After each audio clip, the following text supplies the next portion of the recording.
Today in this video I'm looking at a Moves magazine from my collection. This is Moves number 71 and it's in a sleeve, it's in a baggie for a reason. This is one of those rare Moves that actually has a game in it, and I'll talk about that in a moment. But this is a unique Moves magazine. I'll share some of the contents with you.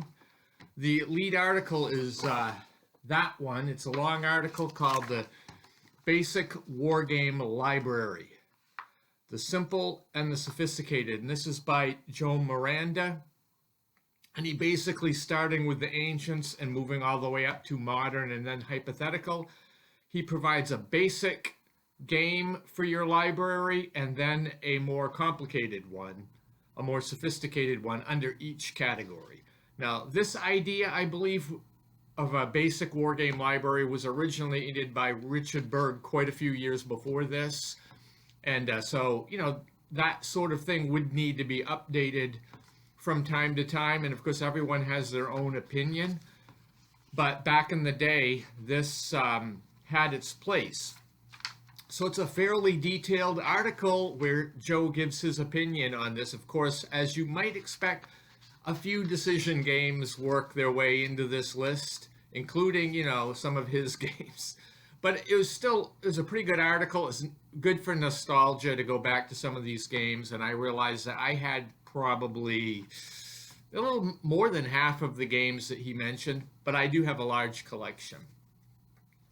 There's another really good article in here called D-Day 92, and this is written by Gary Smith and Alan Emmerich, and it's a replay of the D-Day from the from the Avalon Hill Game Company's Smithsonian editions.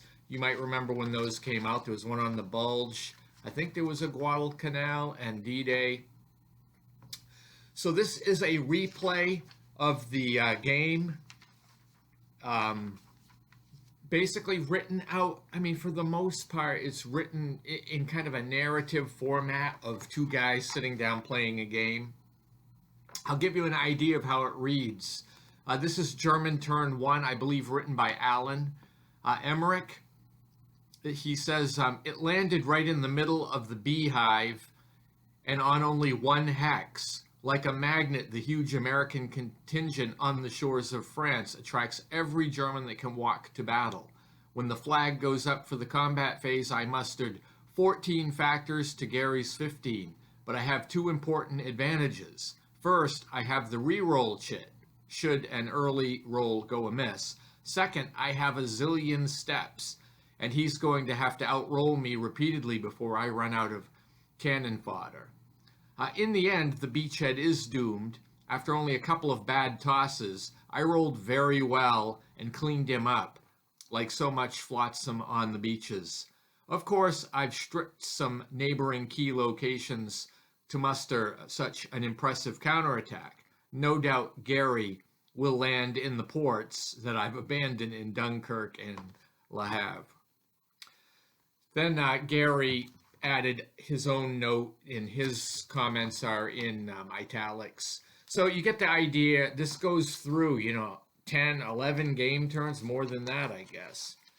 11 goes up to turn 12 with concluding comments at the end of the game. So it's quite a detailed article, but it's written in that free-flowing, narrative of the guys playing the game.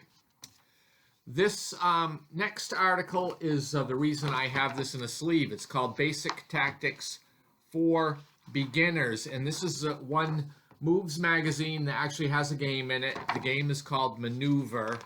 And it's a very generic game. That's what the map looks like. Basically has no terrain on it.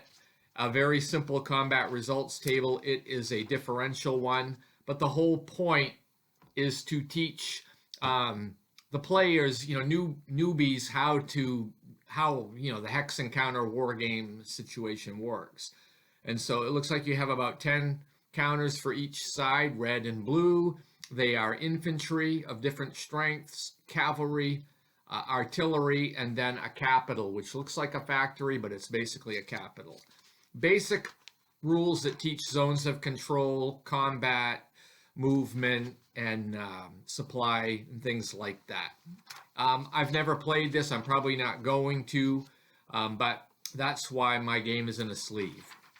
And then this, I don't know how useful this is anymore, but this issue 71 had the index. It's a comprehensive article index of